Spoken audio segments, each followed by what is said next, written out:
In the World Cup, Imran Khan was a hero. In Pakistan, he's a king, almost a living god. His country is one of the poorest in the world, crying out for help. And Imran Khan has answered that call. He's using his fame to raise a fortune to help cancer victims in Lahore, the town where he was born. He's building a new hospital there, which eventually will provide 20th century medicine and, it's hoped, save hundreds of lives.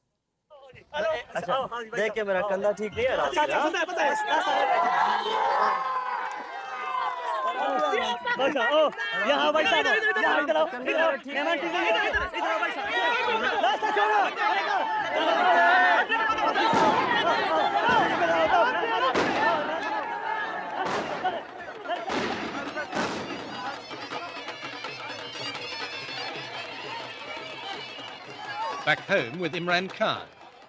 It is clearly a case of hail the conquering cricket hero.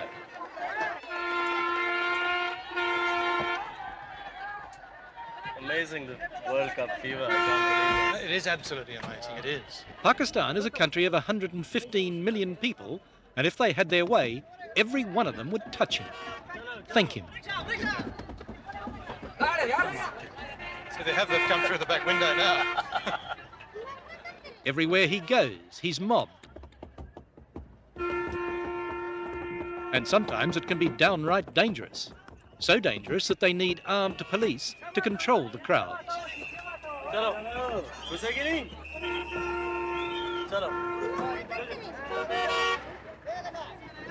Imran, do you get worried sometimes that this could get out of hand? Not here so much. They're fairly okay. In Punjab, it's much worse because they get out of control.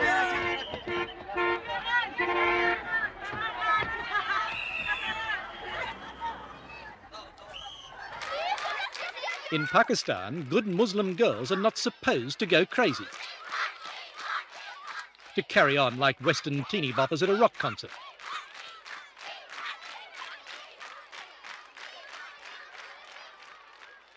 But Imran Khan's magnetism can upset even the most sedate schools for young ladies. Hundreds of them are out there screaming, "We want Imran, we want Imran." And you wouldn't even come out to them. Why? Mainly because the principal said that she wouldn't be able to control them, and that it was best that I went through the back entrance.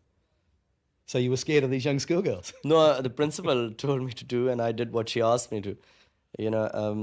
She felt she couldn't control them.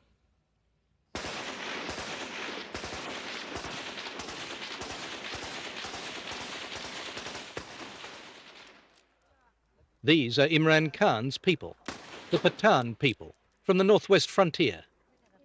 Here in the Khyber Pass, these days the tribesmen use their firearms the way we use fireworks.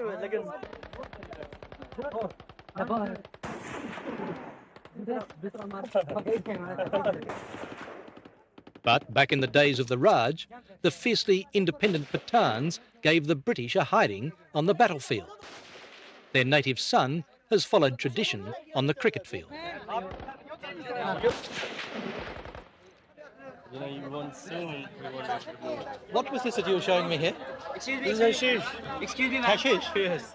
Imran Khan has the freedom of this city, even here in a Peshawar bazaar where they trade in contraband. Smoke it. Is good quality? It's supposed to be pure. Well, I haven't tried it. Wander with him for a while and you strike something even more incongruous. At this shooter's supermarket, they've been buying raffle tickets to support Imran's favourite charity. You see, these were the tickets sold for our school's campaign where we collected something like $1 million by selling those tickets. Oh, so he bought a ticket. Yeah, he must have bought a 20-rupee ticket. So they asked him, did he buy it because it had you on it? He bought it. No, because he knew it was for the hospital. These tickets were sold to collect money for the hospital. This is a country that can do with every new hospital it can get.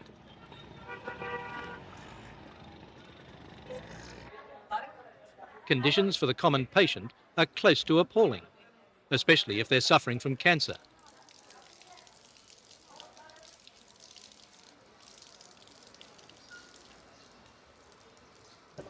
In most of the hospitals, the poor people suffer. You know, really, they don't have the money. They can't get rooms inside. They can't get medicine. What's your goal? Well, initially, really to provide cancer care of top quality, and most importantly, for the poor people here, free treatment. Imran wants more for his country than simply cricket supremacy. He's capitalising on his popularity, trying to raise $22 million for his own hospital, a project already underway and a project with which he's obsessed. Well, Richard, this is my vision. It's not just a hole in the ground, is it? Something I have worked for now 7 years, and finally seeing this, I cannot even express the amount of fulfillment, sense of achievement I felt whenever I walk in through that door. It means more to me than anything I've ever done or achieved in life. It should open next year and will be called the Shaukat Khanum Hospital, named after Imran's mother, who died from cancer. It was the most painful experience I've ever gone through, watching her die and especially suffering. And when we knew she was going to die, the last 3 months in pain, probably changed my whole course of life. You're 39 years of age, almost 14. You're still full of idealism, aren't you? Yes, but, it was through this idealism that we've got so far. Everyone discouraged me for the first 3 years. Everyone said it's impossible, you won't get far, where will you get the money? But we have got this far, and I really believe that I'm going to do it. I've had doubts in other things in life, but for some reason, I've never doubted that we're going to make this hospital. For this man, the memory of his mother is probably what matters most. Next might come his love for Pakistan, and then his devotion to his religion. I'm going to pray 5 times a day. Right, this is the mosque here, this little one. Yes. Do you mind if I come in? No, not at all.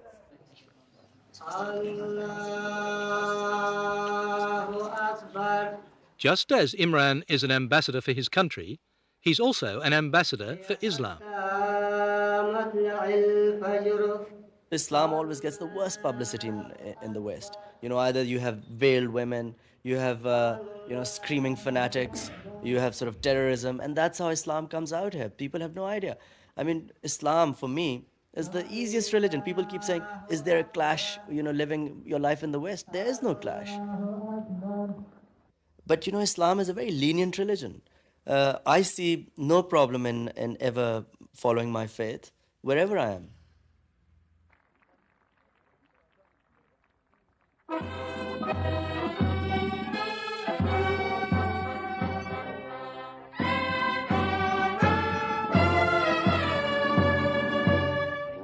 Imran is conscious of the contradictions that abound here. A country where the Prime Minister can host a garden party for successful cricketers, just a full toss away from the poorest slums.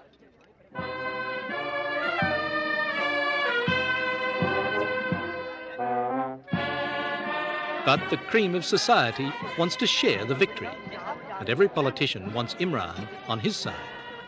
So this is Richard, who's come from Australia, 60 minutes. Prime Minister, a great pleasure to meet you. Welcome to Pakistan. Thank you very much indeed. Is it your first visit? Yeah, no, second. Are you proud of the young boy? Oh yes, they've done extremely well. If he was to go into politics, he'd be the right man to have on your team, would he? I offered him a long time ago, but he declined. I don't know why. Sensible. My offer is still valid. Well, I really have thought about it, because I was offered twice to come into politics. And really, it's something I know that, one must know one's limitations. I know I'm not meant to be a politician. Do you care about the corruption that pervades the country here? Yes, of course, one cares.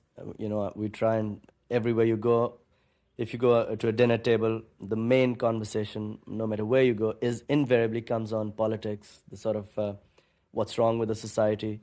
And yet people seem incapacitated to do anything. And that's why I say that I try and do what I can, and I realize my limitations. But do you need a revolution? Yeah, I think so. I think maybe a revolution is the answer, provided it's the right one. You don't feel the situation here is hopeless? Hopelessness is a sin in Islam. It's very specifically in Quran it states that for a Muslim to ever think of hopelessness as a sin, which I kept telling my team, by the way, during the World Cup and things were at the lowest ebb. Zaman Pa ki kaun si team hai? Because of one man, cricket has become a second religion in Pakistan. This is where Imran played his first game. We had very high cricketing standards here. It's a classy concrete pitch in the Toffs end of town. But now kids are taking up the bat and ball all over the country. Cricket has become a passion in this country. In the past 6 or 7 years, one-day cricket has completely transformed the society. And while we were at this historic ground, I couldn't resist asking for one more favour. Come on, give me a catch on the next one so I've got something to take home. Okay.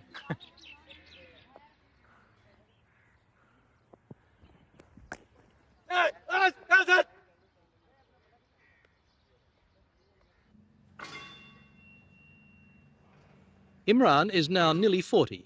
Though he says his cricketing career is almost over, he certainly hasn't run out of steam.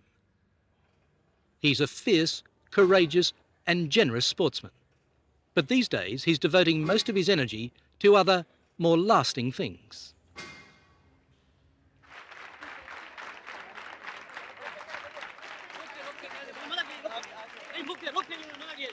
Imran still has to raise millions to pay for the cancer hospital. So most evenings you can find him raking in the rupees from those willing to pay for the privilege of just being in the same room. You like Imran Khan? Who doesn't? Who doesn't?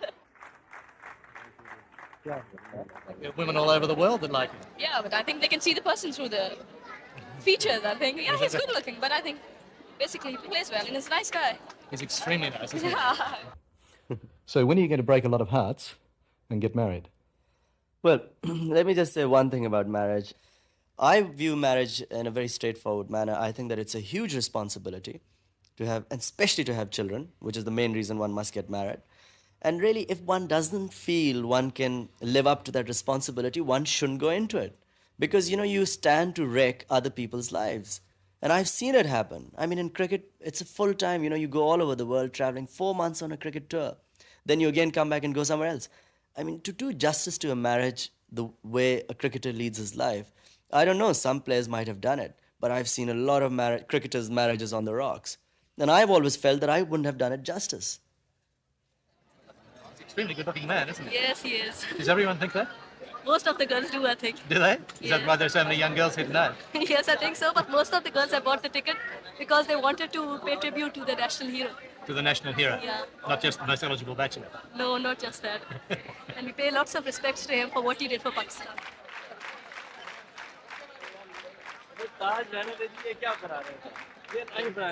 At one stage there, a chap came up and put one of those, well, what to a Westerner, funny hats on your head, and you knocked it away almost disdainfully, I thought. Why was that? Well, he'd crowned me. It was a crown meant for kings. And, obviously it embarrassed me. I mean, I couldn't wear a crown. I don't, it's embarrassing.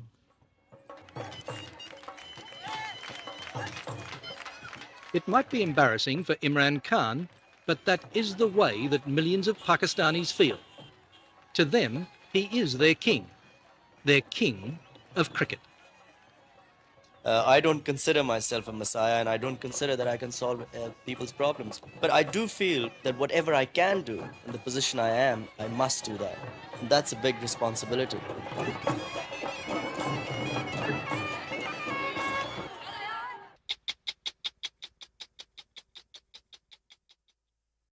Hello, I'm Tara Brown. Thanks for watching. To keep up with the latest from 60 Minutes Australia, make sure you subscribe to our channel. You can also download the 9Now app for full episodes and other exclusive 60 Minutes content.